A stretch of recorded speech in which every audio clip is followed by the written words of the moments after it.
기도드렸습니다. 아멘. 여러분, 신앙이라는 게 뭡니까? 신앙이라는 게 우리가 예수 믿는다 그러면 신앙생활의 시작이잖아요. 예수를 믿으면 시작이에요.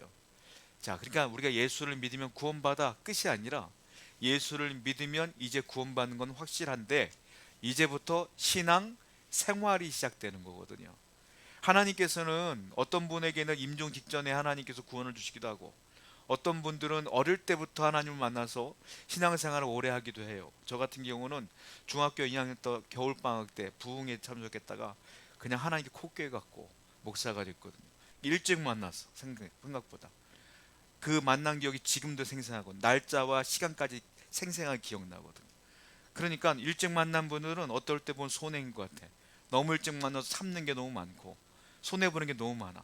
그런데 느지막이 만난 분들은 신앙생활 조금 하다 구원받으니까 더 이익인 것 같아. 제가 지난주에 설명드렸죠. 로마 황제들이 임종세례를 많이 받았다고. 그 문제가 있는 거예요. 하나님께서 왜 우리를 일찍 만났을까요? 우리가 왜 신앙생활을 이렇게 길게 할까요? 원하시는 게 있거든요. 하나님은 원하시는 게 우리가 구원받는 것으로 끝나지 않아요. 우리가 이 땅에서 예수를 만나고 신앙생활을 올바로 하면 그 신앙생활의 삶을 통하여 구원받지 못하는 사람들도 영향을 받는단 말이에요. 그분들도 우리의 삶을 통하여 구원받기를 원하는 것이 하나님의 마음이에요. 그러니까 우리가 예수님을 일찍 만나는 게 복이에요. 신앙생활을 길게 하는 게 복이요. 그런데 중요한 게 있어요. 신앙생활을 길게 하는 게 복인 줄 알겠는데 성장을 해야 복이지, 내 마음이 내 신앙이 성장을 해야 복이지 신앙이 제자리 걸음이면 문제가 많다는 거예요. 우리가 자녀를 키워볼 때에 안타까운 부모님들이 있어요. 자녀들이 나이에 맞게 성장을 해야 되는데 정신적으로 성장을 못하는 아이들이 있어요. 육신적으로 성장 못하는 사람들도 있어요. 그럼 얼마나 속이 상해요. 그런 사람들을 뭐라고 말합니까? 어른아이라 그래요. 어덜트 차일드라 그래요. 그러니까 분명히 어른인데 마음은 아이야. 그런 경우가 있어요. 그 부모님들 얼마나 속이 상합니까? 그러니까 육신이 성장하면 마음도 성장하고 마음이 성장하면 육신도 성장하는 게 크게 복인데 우리 하나님께서 원하시는 것도 마찬가지라는 거예요. 저와 여러분들이 예수를 믿었으면 우리가 신앙적으로 성숙해지고 성장하는 것을 하나님께서 원하신다라는 거예요. 그런데 이게 말처럼 쉽지가 않아요. 우리가 예수님 믿는다고 해서 저절로 잘하는 게 아니에요. 예수님께서 뭐라고 말했습니까? 먼저 된 자가 나중되고 나중된 자가 먼저 된다. 왜 그럴까요? 신앙 성장이 수월하지가 않은 거예요. 이게 늦게 믿었어도 성숙한 사람이 있는가 하면 오래 믿어도 성장이 안 되는 사람이 있다는 거예요. 그러니까 먼저 된 자가 나중되기도 하고 나중된 자가 먼저 되기도 한다. 우리가 신약 성경을 보면은 신앙 성장의 최고치를 볼 때 누구를 닮는다고 해요? 예수님 닮아라 그래요. 예수님. 신앙의 성장의 기준치가 예수님이란 말이에요. 그런데 그게 막연해요. 예수님 닮는 게 도대체 뭔지를 모르겠어요. 너무 막연해. 그분하고 나하고 비교가 안 되니까. 그런데 신앙 성장할 때는요, 기준과 목표가 있으면 훨씬 더 수월합니다. 기준과 목표를 정해야 돼요. 저는 오늘 말씀을 통하여 예수님 말고 구약 성경의 인물 가운데에 우리가 닮아야 되는 신앙의 기준점을 좀 설명해 보고자 해요. 이분을 닮은 게 조금 더 우리가 수월할 것 같아. 기준을 잡는 게. 그분이 누구냐? 아브라함이다 라는 겁니다. 아브라함은요, 예수님을 믿는 가정에서 태어난 분이 아니에요. 이분은 말 그대로 신앙 성장의 모범이 되는 분이에요. 이분은 불신자 가정에 태어나셨어. 거기다가 그 가정은 우상을 만드는 집이요. 그러니까 우상 섬기는 집에서 태어나신 분이 아브라함이란 말이에요. 그런데 그분이 75세까지 하나님을 모르고 살다가 느지막한 나이에 하나님의 그를 부르지 않습니까? 75세에 뭐라고 말했어요? 내가 너에게 아들을 주겠다. 그리고 그 아들을 주겠다. 그 아들에게 복을 주겠다. 그때 나이가 75세. 그리고 아내였던 사라의 나이는 65세. 할머니 할아버지 때 하나님 믿기 시작한 거예요, 이분들이. 그런데 하나님께서 아들을 준다고 약속해 놓고 아들을 안 줬어요. 몇 살까지? 100살까지.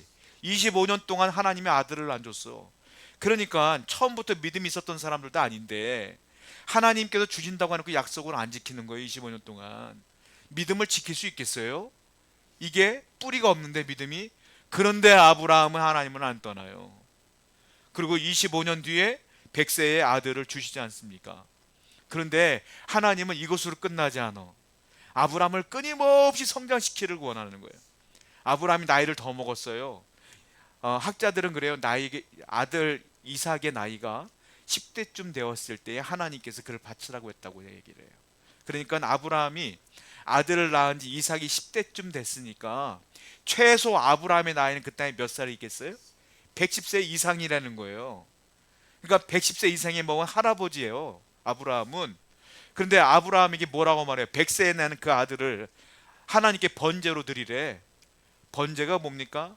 동물을, 양을 불태워 죽이라는 거예요. 하나님께 바치라는 거예요. 그런데 아브라함은 놀랍죠? 그대로 행해요. 아브라함이 아들을 데리고 모리아산으로 가요. 그리고 번제를 드리려고 하는 행위들을 우리가 성경을 통해 보지 않습니까?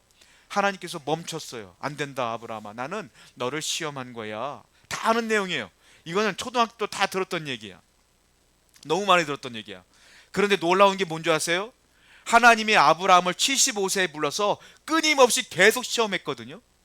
계속 테스트를 했어요. 언제까지? 이삭을 낳을 때까지, 이삭을 바칠 때까지. 그 놀라운 건 모리아산에서 이삭을 바치려고 마음 먹는 순간 하나님은 더 이상 아브라함을 테스트하지 않더라. 그게 끝이야. 무슨 말이에요? 그게 하나님이 원하는 신앙의 최고점이었던 거예요. 우리는 예수님 닮는 것은 너무 막연해요. 우리는 아브라함의 신앙의 최고점을 받아봐야 돼. 아, 여기까지가 하나님이 원하는 거구나. 아브라함이 모리아산에서 아들을 바치려고 하는 그 행위까지가 하나님이 원하시는 신앙의 최고점이구나. 여기를 목표로 삼는 것이 우리가 신앙을 성장하는데 유익하다라는 거예요. 저는 등산을 별로 안 좋아해요. 근데 등산을 좋아하는 분들은 정말로 좋아해요. 시간만 나면 올라가, 힘들어도 올라가, 무릎이 아파도 올라가. 제가 아는 목사님은요, 등산을 너무 많이 해서 연골이 다 닳았어요. 그런데도 올라가. 야, 등산을 너무 물어봤어요. 왜 이렇게 등산을 좋아하냐니까 안 해본 사람은 몰라요 이러는 거예요. 왜요? 올라가면 묘미가 있어. 왜요? 힘들죠, 땀을 흘리죠. 그걸 극복하는 힘이 있고 그 놀라운 그런 희열이 있어. 올라가면 남들을 못 보는, 남들이 알지 못하는 그 비율을 내가 본단 말이지. 거기도 앉아있으면 바람 불면 시원하고 그게 너무 좋다는 거야. 이분은. 나는 그게 너무 싫거든. 근데 그분은 그게 너무 좋대. 와, 갖고 다르구나. 그 묘미는요, 안 해본 사람은 모르는 거예요. 그렇지 않습니까? 세계적인 산악인들 보세요. 우리나라 분들 그 높은 데를 그렇게 동상 걸려가면 정복해 놓고 또 가. 우리가 알지 못하는 뭔가가 있으니까 가겠지. 신앙도 마찬가지예요. 신앙도요, 예수 믿고 끝 교회만 왔다 갔다 하는 것과 예수 믿으면서 신앙에 성장하면서 은혜를 체험하고 방언을 터지며 은사를 받으며 지금 기도할 때마다 응답을 받으며 그 신앙이 성장해 나가는 그 묘미를 아는 사람들은요, 계속 성장해 나가. 계속 하나님을 찾아 나가. 근데 그 묘미를 모르니까 뜨뜻미지근한 거라는 거. 그러니까 먼저 된 자가 나중되기도 하고 나중된 자가 먼저 되기도 한다라는 거. 자녀들 가운데 부모들은 대부분이 공부 좀 해라 이렇게 얘기를 해요. 공부 좀 해라. 너는 왜 공부를 안 하냐? 그거 안 해본 부모는 있어요? 저는 매일 해, 매일. 공부 좀 해라, 공부 좀 해라. 부모 중에 둘 중에 하나겠지. 공부를 알아서 잘하니까 공부하란 말을 안 하는 부모가 있겠지. 하나는 공부를 진짜 안 하니까 공부하란 말을 하겠지. 그러니까 진짜 좋은 부모는 누구냐면 자녀의 미래를 생각해요. 얘가 공부를 안 하면 나중에 직업을 선택하는 때 조금 애로사항이 있을 것 같아. 좀 실력이 좀 있어야지 좋은 데를 가니까. 그러니까 조금 공부 좀 해라, 공부 좀 해라 라고 부모는 얘기하는 거 아니겠습니까? 자녀는요, 공부 안 하는 부모가 싫어요. 자녀는요, 공부 안 하는 부모가 너무 좋은 거야. 깨어있는 부모야. 근데 그렇지 않죠. 인생을 살다 보면 우리 하나님도 마찬가지다. 하나님도 여러분들이요, 성장 안 하면 성장 좀 해라, 성숙 좀 해라. 자꾸 테스트를 하신다고 우리 하나님께서. 왜? 안 자라니까 하나님께 답답하신 거예요. 비슷해요, 부모의 마음과. 하나님은 여러분들이 성장하길 원해요. 예수 믿었으면 10년쯤 됐으면 그래도 변화돼야지. 왜 말이 안 변하냐? 왜 생각이 안 변하냐? 왜 삶이 안 변하냐? 좀 변해라. 계속 하나님께서 말씀하지 않겠어요? 자, 창세기 22장 1절 말씀 보겠습니다. 시작. 그의 후에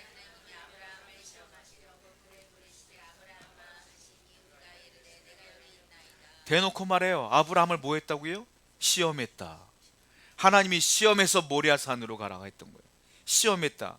시험은 두 가지예요. 성경에 나오는 시험은 하나는 하나님이 주신 시험, 하나는 마귀가 주는 시험. 하나님이 주는 시험은 영어 단어로 테스트라는 단어를 쓰고요. 그리고 마귀가 주는 시험은 템테이션이라는 단어를 써요. 이건 보면 유혹이란 뜻이야. 그러니까 마귀가 우리가 망하도록 유혹하는 거야. 이것도 시험이야. 하나님이 주신 시험은 달라요. 뭡니까? 고난과 연단이 있어. 그 시험을 이기면 어떻게 돼요? 복을 주려고 시험하시는 거예요.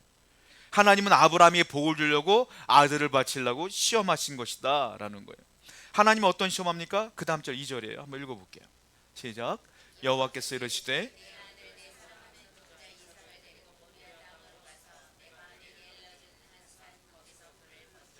아까 말씀드린 것처럼 네 아들 이삭을 모리아산으로 가서 번제로 드리라 이렇게 말씀을 했단 말이에요.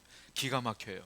25년 전에 75세 아들 준다고 약속해 놓고 25년 동안 안 줘놓고 25년 뒤에 100세 되니까 줘놓고 그래놓고 이제 또 달래. 한 10년 정도 키웠는데 번제로 드리래.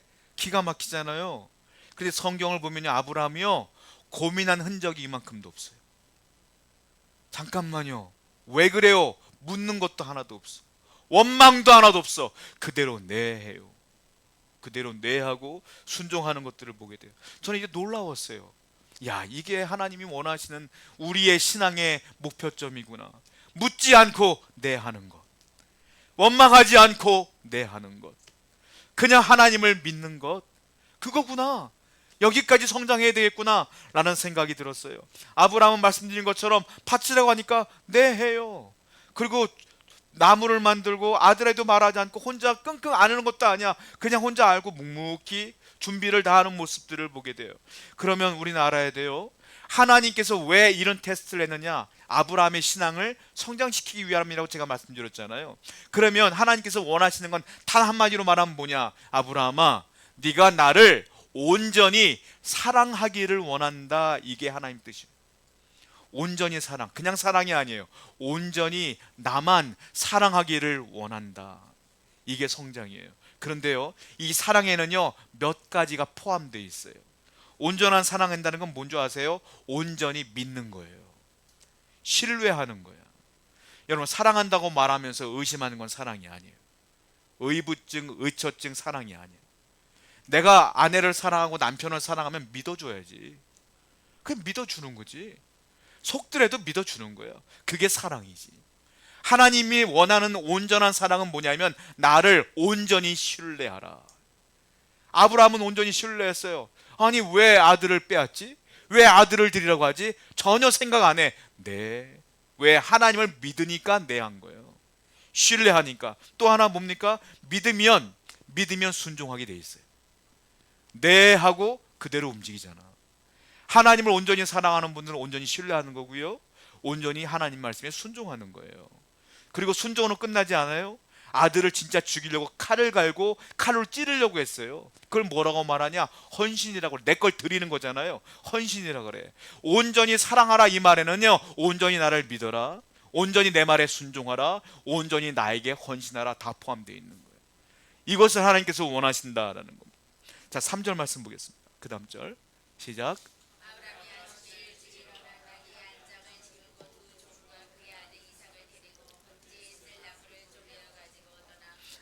자기에게 알려주신 것은, 아브라함이요 하나님 말씀을 듣고 언제 떠났습니까? 아침에. 그날 아침에. 무슨 소풍 갑니까? 잠을 못 잔 것 같아 아브라함이. 아니, 우리가 어디 해외여행 가고 그러면, 처음 해외여행 가면 떨리잖아. 막 너무 좁잖아. 그러니까 잠을 못 자고 두근두근거리다가 아침 일찍 일어났고 잠도 안 자고 일찍 출발하잖아. 아니, 아들을 죽이려는데 아침 일찍 출발해요. 이게 뭐냐는 거예요. 어떻게든 시간을 끌어야지. 어떻게든 시간을 끌고 민기적민직거려야지. 아침 일찍 가. 무슨 말이에요 이게? 하나님께 온전히 순종하는 모습이에요. 하나님을 온전히 믿는 거예요. 아브라함 마음에 우리가 모르지만 이런 생각이 있었을 것 같아요. 하나님 거니까 하나님께 드리지. 그런데 하나님께서 드리라는 게 이유가 있겠지. 그냥 죽일까? 우리 하나님은 그럴 뿐 아닐 거야. 하나님을 믿는 거예요. 믿으니까 아침 일찍 순종하는 거 아니겠습니까?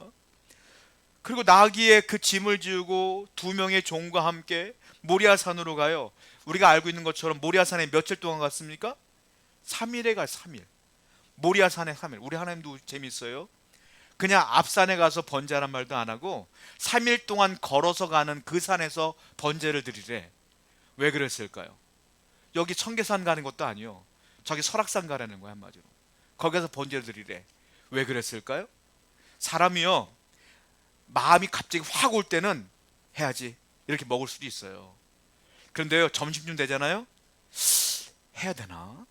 이 생각이 들어요. 저녁쯤 되잖아요, 안 했으면 좋겠는데. 이게 와요. 오죽하면 작심삼일이라 그래. 사람의 마음은 아침에 먹은 마음이 저녁에 바뀌어. 조석으로 바뀌어. 하나님이 이걸 테스트하는 거예요.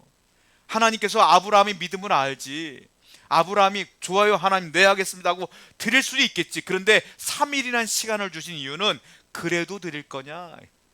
3일 동안 아브라함이 이삭과 함께 가요, 모리아산으로. 아침부터 시작하여 24시간 붙어있어 내 아들하고. 밥도 같이 먹어야 돼, 불도 같이 피워야 돼. 그때마다 아브라함은 이 아들을 봐야 돼. 계속 24시간 내내 얼굴을 볼 때마다 마음이 어떡하겠어요, 아브라함이. 이걸 내가 죽여야 돼. 그 마음이 들지 않겠어요? 하나님이 그걸 노리신 것 같아. 근데 아브라함은요, 흔들리는 흔적이 한 번도 없어. 그냥 밥 같이 먹고 물 같이 먹고 대화 같이 먹고, 그리고 대화 같이 하고, 그리고 모리아산으로 가서 죽이려고 하는 거야. 아브라함의 믿음이요, 전혀 흔들림이 없어요. 이게 무슨 말이냐면 정이 없다는 게 아니에요. 이게 마음이 악하다는 게 아니에요. 하나님을 향한 신뢰가 굳건하다는 거예요. 이 아브라함의 믿음이 얼마나 굳건한지 몰라요. 이게 아브라함의 믿음 아니겠어요? 전혀 요동함이 없어요. 환경과 상관없어. 아무 요동함이 없어. 그리고요, 종들한테도요, 도착해서 너희들은 여기 있어라. 그리고 나하고 이삭만 갈 거야. 짐이 많은데 110세가 넘은 할아버지에게 나무를 지어주고 한다는 게 종들이 마음이 걸리는 거예요. 저희들이 갈게요 했더니 종들한테 너희들은 여기 있어. 그리고 둘이 힘들게 산으로 나무 메고 올라가요. 이 할아버지가. 여러분, 산에 올라가는 거 힘든데 나무까지 메고 올라가. 왜 이런 고생을 할까요? 생각해 보세요. 종들하고 같이 올라가서 칼을 빼갖고 아들 이삭을 죽이려고 할 때에 종들이 가만히 있겠어요? 이 할아버지가 110세가 넘어가더니 치매가 왔구나, 자기 아들을 죽이려고 하네, 말릴 거 아닙니까?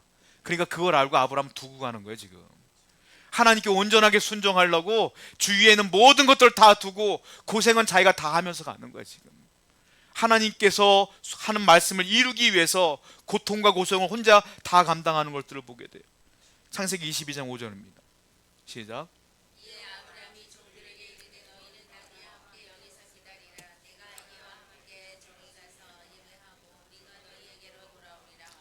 종들에게 뭐라고 말하냐면 맨 마지막에 우리가 너희에게로 돌아오리라 이렇게 말했어요.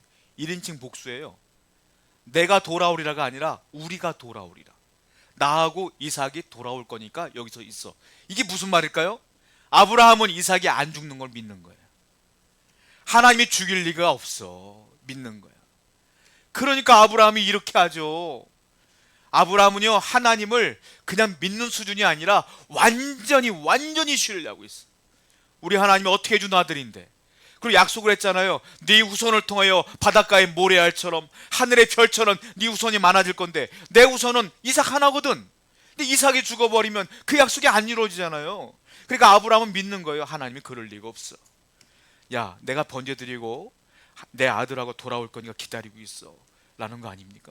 아브라함의 믿음을 볼 수가 있어요.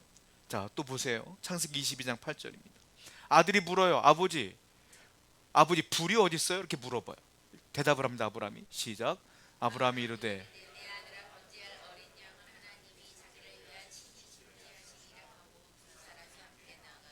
아버지 나무도 있고 다 있는데 왜 재물이 없어요? 아니 번제를 드린다면 왜 재물 양이 없냐고요? 아브라함이 말을 했을까 안 했을까 모르겠어요. 답은 없으니까. 말을 했다면 아마 이삭은 수긍했을 것이고, 말을 안 했으면 아마 아들 이삭은 아버지를 신뢰했으니까 뜻이 있겠지라고 또 믿었을 것 같아. 왠 줄 아세요? 이 아들을 죽이려고 하는 순간 이삭이 가만히 있거든. 그런 걸 보면 이삭도 똑같다. 부전자전이요. 아버지의 믿음이 이삭의 믿음이요. 이삭은 다이나믹한 인생을 살지 않았지만 참 순종하는 사람이었어요. 그래서 하나님 복을 많이 주지 않습니까? 2차 세계대전이 끝난 뒤에 유태인 수용소에 글귀를 하나 누가 발견했어요. 거기 이렇게 써 있었습니다. 유태인들이 다 사형당했지 않습니까? 거기에 누가 죽기 전에 글을 써놓은 것 같아요. 태양이 빛나지 않을지라도 나는 태양이 존재함을 믿습니다. 내가 느낄 수 없을지라도 나는 사람을 믿습니다. 비록 그분이 지금 침묵하고 계시더라도 나는 하나님이 계심을 믿습니다. 태양이 안 보이더라도 먹구름이 뒤에 있으면 우린 태양이 있는 건 믿잖아요. 태양은 믿는데 왜 하나님은 안 믿냐는 거지. 하나님이 가만히 계신다고 해도 하나님이 안 계시냐는, 하나님이 침묵하고 계셔도 하나님이 존재하고 있음을 믿습니다라는 글귀가 있는 거예요. 여러분, 인생을 살다 보면 때때로 고난이 오고 감당할 수 없는 어려움이 와요. 기도를 해도 하나님이 침묵할 때도 많아요. 저도 하나님의 침묵을 많이 경험해 봤어요. 그 답답하죠? 답답할 필요 없어요. 하나님은 그래도 존재합니다. 하나님은 그래도 여러분과 함께 하셔요. 침묵하시는 이유가 있는 거예요. 이유가 있어. 말 안 하면 하나님 말 안 해주는 이유가 있는 거예요. 굳이 물을 필요도 없어. 아브라함처럼 그냥 가만히 순종하고 있으면 돼. 때가 되면 그 하나님의 뜻을 알려주실 것이고 때가 되면 그 문제들이 해결될 줄로 믿습니다. 아브라함은 그걸 분명히 믿으면서 하나님께 순종하며 나아가는 거예요. 창세기 22장 10절 말씀 보겠습니다. 시작. 손을 내밀어 칼을 내고 죽이려고 했어요. 아들을 묶었어요.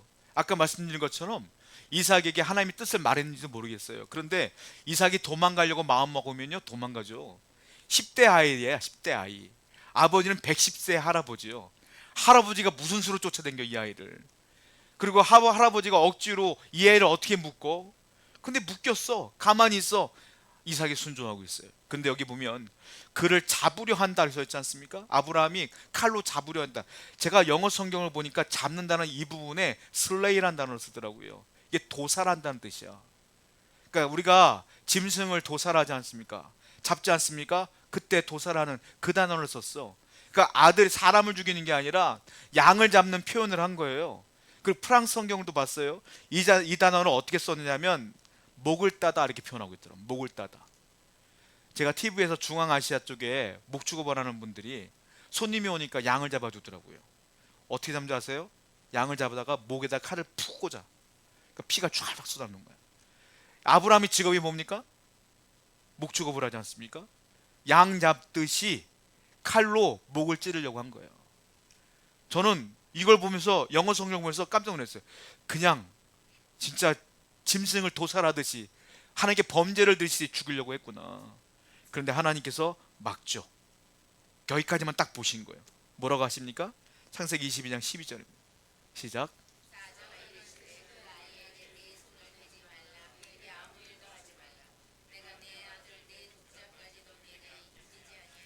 내가 이제야, 중요한 단어가 있어요. 내가 이제야 네가 하나님을 경외한 줄을 아노라.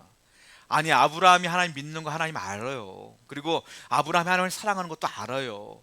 그런데 이런 테스트를 하고 그제서야 뭐라고 합니까? 내가 이제야 네가 하나님을 경외하는 줄을 알겠다. 이게 무슨 뜻이냐면 아브라함이 하나님을 믿지 않습니까? 신뢰하지 않아요? 순종하잖아요. 칼을 빼고 아들을 찌르는 그 순간에야 하나님이 아신 거야. 왜냐하면 이게 헌신이야.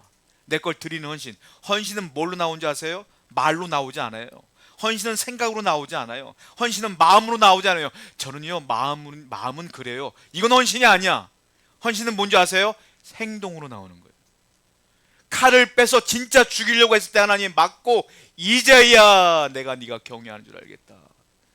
여러분, 신앙은요 하나님을 신뢰하고 믿으면서 순종하는데 그냥 순종하는 게 아니라 내 모든 걸 진짜 드리며 그대로 살아가는 것이 하나님께서 원하시는 삶이다라는 거예요. 이게 하나님을 온전히 사랑하는 거예요. 이것이 하나님께서 원하시는 신앙의 성장이라. 사도 바울도 여기까지 성장했어요. 갈라디아서 2장 20절입니다. 시작. 내가 그리스도와 함께 그런즉 이제는 내가 사는 것이 아니요 오직 내 안에 그리스도께서 사시는 것이라. 이제 내가 육체 가운데 사는 것은 나를 사랑하사 이제 나는 십자가에 못 박혀 죽었다, 나는 없다, 이 말이에요, 바울은.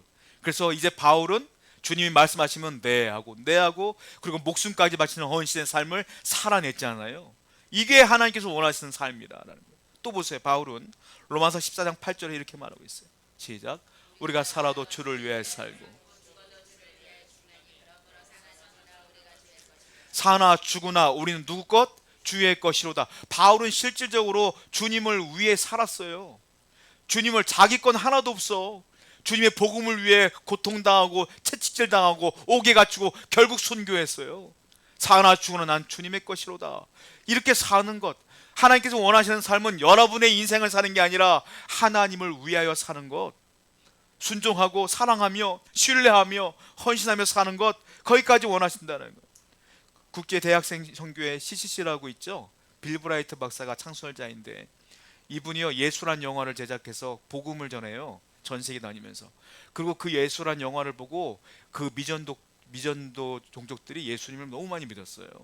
너무 훌륭한 일을 하셨단 말이에요. 이제 그걸 보고 릭 워렌 목사님께서 이분을 초청해서 강연을 하시고 끝난 뒤에 대화를 하는 가운데 이런 질문을 해요. 박사님, 어떻게 이런 훌륭한 일들을 하실 수 있었어요? 라고 물었더니 이 빌 브라이트 박사님이 이렇게 얘기해요. 전 한 거 없고요, 한 거라면 딱 하나 한 거 있어요. 뭡니까? 제가 예수님을 처음 만나고 너무 기쁘고 감격해서 혼자 종이에다가 계약서를 하나 썼습니다. 혼자. 뭐라고? 하나님하고 나하고 계약을 했대. 하나님, 지금 이 순간부터 나는 하나님의 종입니다. 내 인생을 안 살고 당신의 인생을 살겠습니다고 혼자 계약서를 쓰고 혼자 사인을 했대. 그리고 하나님하고 혼자 서원을 한 거예요. 그리고 지금까지 그렇게 종의 삶을 살고 있대요. 그것뿐이 없다는 거예요. 그예요, 여러분. 주님께서 원하시는 삶은 내 인생을 사는 게 아니라 하나님 말씀의 인생을 살아가는 것, 거기까지 원하시는 거 아니겠어요? 그러면 하나님께서 공짜로 그렇게 살기만 원하냐? 아니에요. 그렇게 사는 분들에게 뭘 준다? 형통함을 준다. 그리고 또 뭘 준다? 형통함이 끝나는 것이 아니라 영적인 복도 주시는데 그 영광이라 그래요. 그거가 함께 주는 거야. 육신적인 복과 영적인 복을 함께 주더라. 누구에게? 주님을 온전히 사랑하는 아브라함 같은 사람들에게 이 형통함이 있다라는 거예요. 자, 이삭을 번제로 드립니다. 하나님 그를 막았죠? 뭐라고 말합니까? 창세기 22장 13절 말씀. 시작.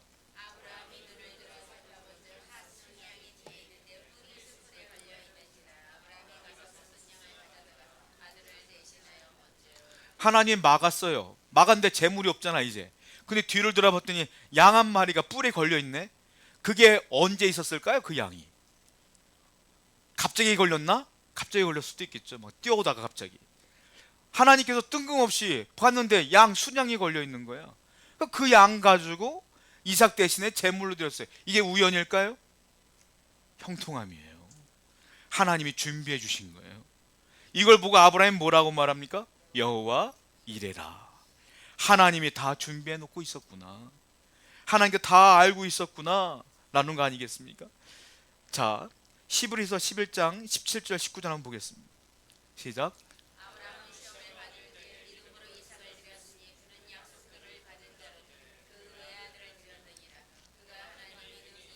죽은 자 가운데서 다시 살리실 줄로 생각한지라 비유컨대 그를 죽은 자 가운데서, 맨 마지막 절 보세요. 이삭이 죽은 자 가운데 살아날 걸로 믿었다는 거야, 아브라함이. 그래서 이삭을 드리려고 했다라는 거죠. 그러니까 믿음이 있었기 때문에 자기 아들을 드리려고 했어요. 그랬더니 하나님께서 그것을 보시고 형통함을 주셨더라. 그때부터 아브라함의 인생 가운데는 여호와 이레의 삶이 바뀌어져. 하나님이 다 준비해 놓으셔. 필요한 것들을 다 준비해 놓으셔. 창세기 22장 17절 18절 보세요. 시작.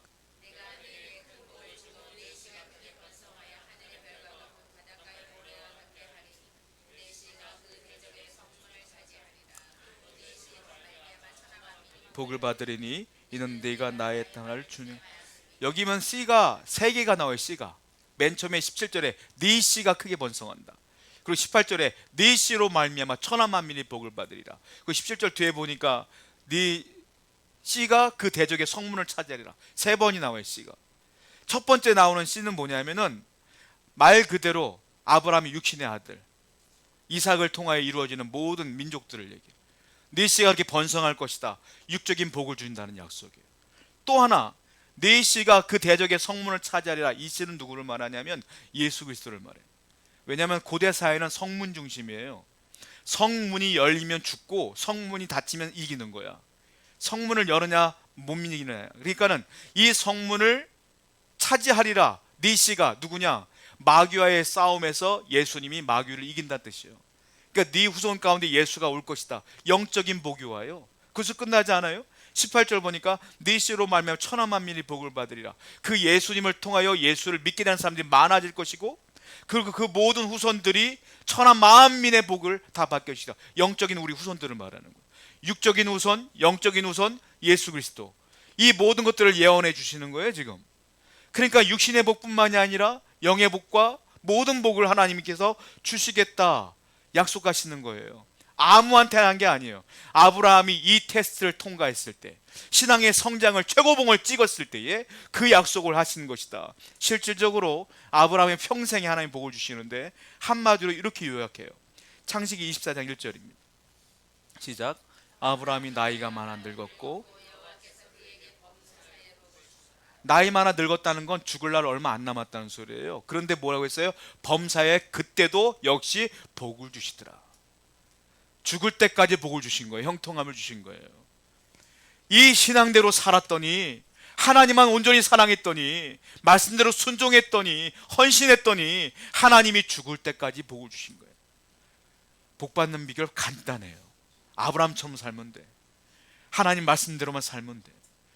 정말 내 인생이 중요한 것이 아니라 하나님의 인생이 중요합니다라고 그분을 위해 살면 돼요. 하나님이 약속했죠. 마태복음 6장 33절 마633 사자성어입니다. 시작. 그러니 너희가 그의 나라 그의 의를 구하라. 예수님도 마찬가지 똑같은 말 했잖아요. 구약과 신약은 그래서 연결되는 거예요. 똑같아. 일률적이야. 바울이 말해요. 로마서 8장 18절 말씀입니다. 시작. 생각하건대 하나님 말씀대로 살다 보면 고난이 옵니다. 무조건 옵니다. 힘들어요. 어려워요. 근데 바울이 뭐라고 말해요? 현재의 고난은 장차 우리에게 나타날 영광과 비교할 수 없도다. 주님이 이 모든 걸 이기게 하시리로다. 할렐루야. 이걸 믿고 승리하시는 여러분들을 축복합니다. 기도하겠어요.